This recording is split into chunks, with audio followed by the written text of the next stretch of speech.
Big Cat Rescue in Tampa, Florida is the largest accredited sanctuary devoted to big cats in the world. Over 100 lions, tigers, cougars, bobcats, and more have a permanent home here.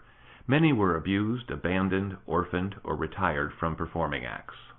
The sanctuary started in 1993 when founder Carol Baskin bought 56 bobcat and lynx kittens from a fur farm to save them from being turned into fur coats.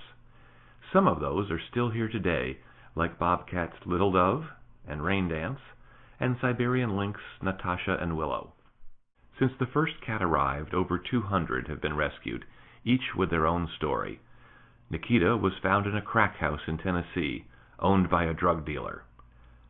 Sasha not only had her claws removed, she was also defanged so the owner could charge people to take photos with her. The owner continued to operate even after having her USDA license revoked because it is simply not possible to have enough enforcement officers to ensure compliance with the laws. Alex, Cookie, and Freckles lived in filthy cages in this backyard in Mississippi.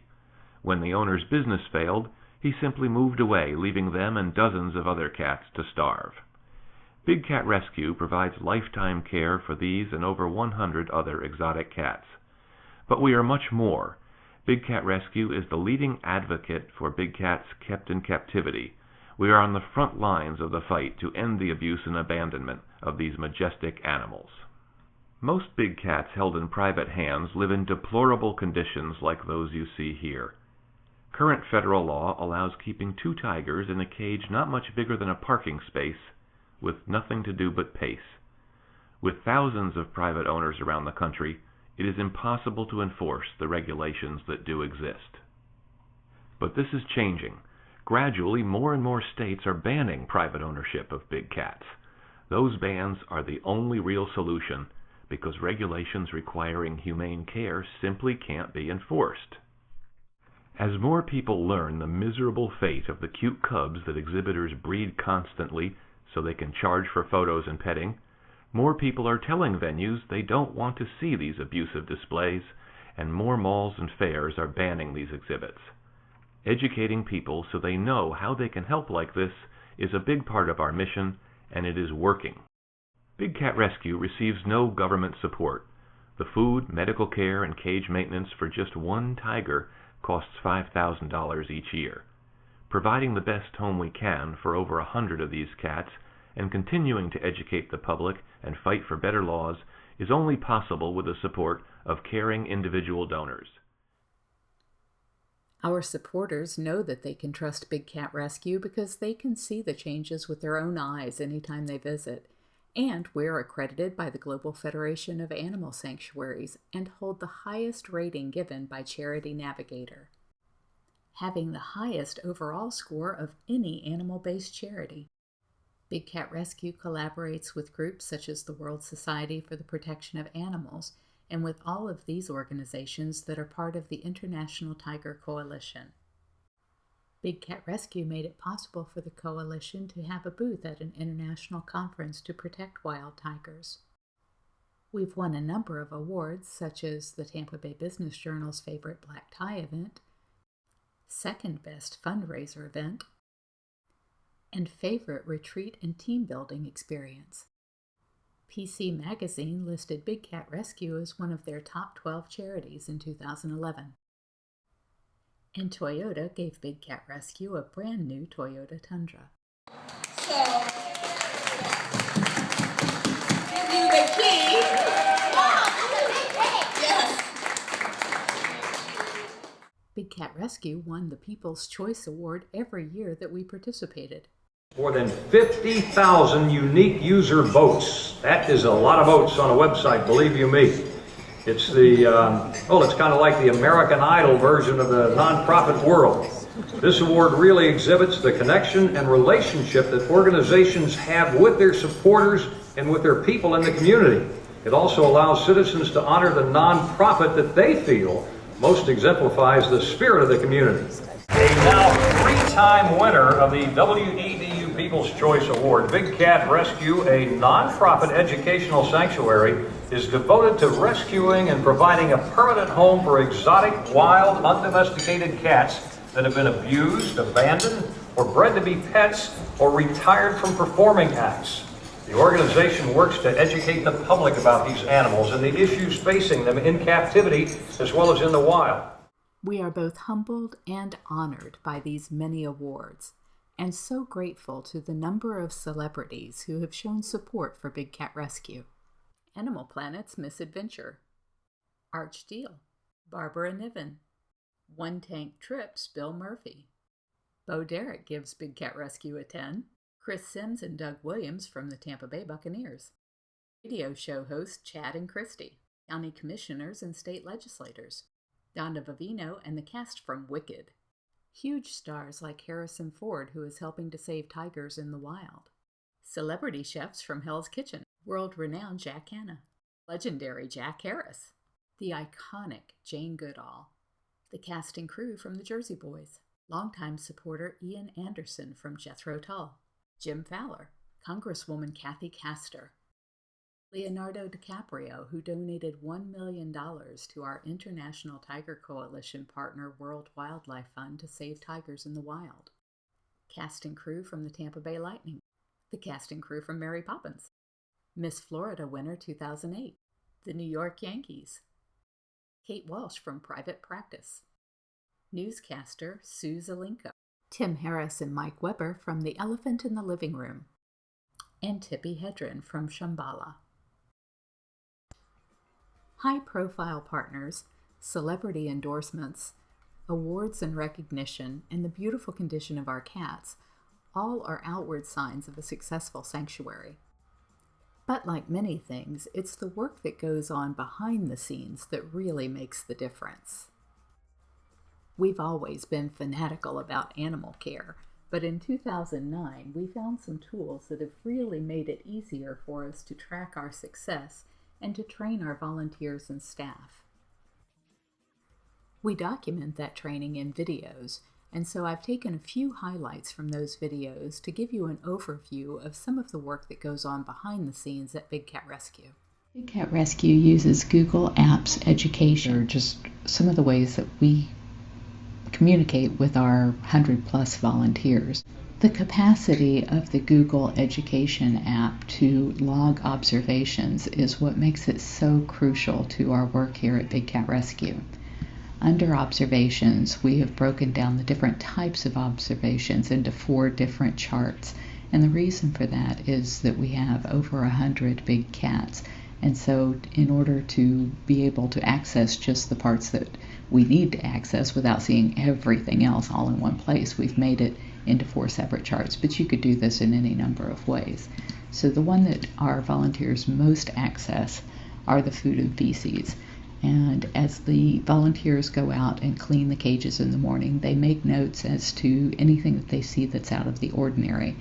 And then they come back in at the end of their shift and they can add items, which will then show up down here in this list. Where we find this the most helpful is under the cat's name. If a cat is not doing well and we need to go back and see if there's been any history with that cat not doing well, we can see here with Ace, I think she's a 20-year-old bobcat, that she showed up on the chart July 29th, again August 5th, August 8th, August 6th, and this was detailing the food that she had left behind. And they can again choose by the date, the species, the cat's name, what the note is about, the cat's health, if the note detail that explains a little bit more about what was happening, who reported it, and whether or not it's been checked by the vet here or checked by the manager here. And this is how we make up a list for our vet. When she comes out about twice a week at least, and we will print off this list for her of everything that still needs to be checked. After she's checked on the cat, then she will come in here and mark the item as checked. Same thing with the manager. As she goes out and checks on these things, she'll come back in and mark these as checked. And both of them can do that from their iPhone while they're checking on the cat. This is an embedded spreadsheet that has all of the cats, their date of birth, when they arrived, their identifier if they have a microchip, what their age is this year, their sex, whether they've been neutered or spayed, claws or no claws. We also have daily med charts. These are for the cats who are daily getting medication. You can see the initials of the person who gave this cat her prednisone that day. If there are no initials, like this hasn't happened yet, then it'll be blank, so they'll be able to fill that in and put their initials. And we do this for all of the cats that have ongoing issues. All of the important info is kept on a page here where they have the contact information for their coordinators. All of the recent announcements will show up here, and that is taken from the important updates. So as we add to important updates, it will show up here under recent announcements. We also include an emergency checklist, which gives them the chain of command and how to handle emergencies. Depending on the volunteer's level of permissions, they have access to different calendars. And what we ask our volunteers to do is to post when they are coming in to work on the calendars so that our coordinators can look at the calendar and see how many of the different level people they have for different activities. We have a very structured volunteer program. So we have our interns, we have our highest level of keeper, which is the green level. We have yellow level keepers, which is intermediate, and then we also have trainees, which are our red shirts. Our partners work all of our admin activities, such as manning the gift shop, sending out thank you notes, and going to outreach events.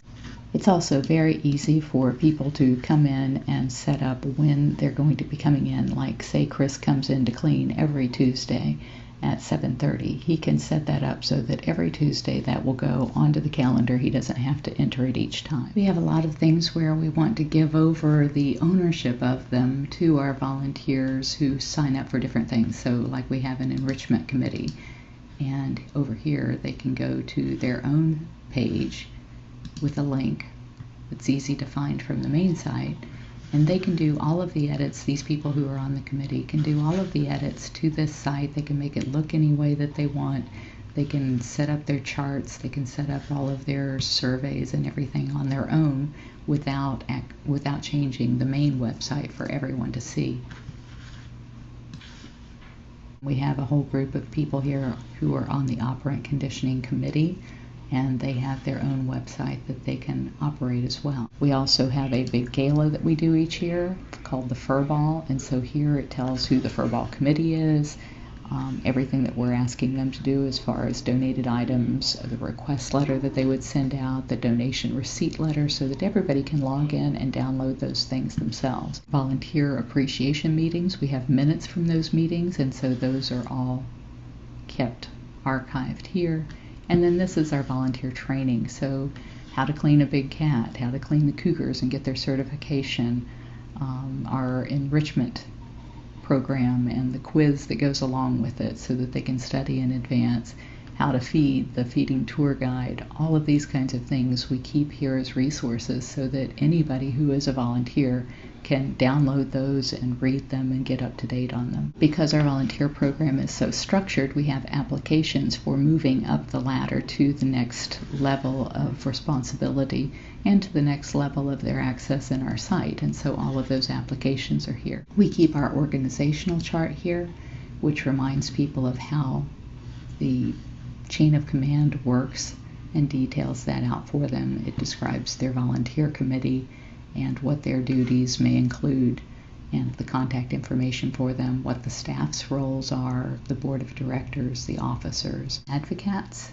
who are people that are wanting to be volunteers but can't put in the minimum 4 hours per week. Those people do not typically work on site for anything, but they do a lot of off-site work for us. We have a site here where they can sign up and the different things that we have for them to do here. We have something called a staff meeting manager, whereby all of our staff each week logs in under here what they have done for the week. And this way we keep track of everything that's happened at the sanctuary and the date that it happened. Our awards are posted on this page. We list our SAVE awards, our Volunteer of the Year awards. Each month there's 4 pages of awards for different things that people did. We want to make sure that everybody is given proper recognition. The volunteers have their own blog on this site where we encourage them to keep up with each other and post pictures and pat each other on the back and really create a sense of community here where they have a voice in what's happening. Another very powerful element of this site is under More Actions. You can select to have these sent to you as the pages are changed. So you can subscribe to page changes, and you can also, if you're the administrator, you can subscribe to all page changes universally. That can create an awful lot of emails to you, but I like it. What happens is you get an email that tells you about the update that was just posted on the website, and if you wanted to get more information about it, you could then click through to that update. There's usually a lot of resistance to change in the beginning, and we had an all-out, knockdown, drag-out fight at Big Cat Rescue about implementing this system. A lot of people did not want this information to be so easily accessible by the entire volunteer community. A lot of people felt like it was going to be too hard for them to learn how to use these resources. And let me tell you, even the people who were the least likely to be able to learn how to use this system have proven to just every day they're logging in, they're making updates, they're putting themselves on the calendar, they're joining in conversations with each other, they're posting videos and photographs, they're sharing and communicating, and it's just been wonderful. And the level of care that we're able to provide to our cats now is so superior to anything that we were ever able to do on paper systems before. We wanted to help other sanctuaries achieve the spectacular success that we've enjoyed, and so we have offered online training and in-person workshops here at the sanctuary. In these training sessions, we have offered informational courses on volunteer training, recruitment, animal care, our social networking, every aspect of running a sanctuary, in addition to in-depth coverage on how people can set up their own intranet site like we use at bigcat.me. We have created a Google Sites template that includes all of our training and have made this available to many animal sanctuaries and animal rescue groups. Helping others and setting a good example enable us to achieve our mission, which is taking care of the animals that we have rescued and also ending the abuses that cause these animals to need rescue in the first place. Our goal is to end the trade in big cats as pets, as props, and for their parts. We can do it with help from people like you. On behalf of all of the cats at Big Cat Rescue, and all of the cats in captivity that need us to speak for them, we thank you for donating today to the best of your ability and making saving these majestic animals part of your life's legacy.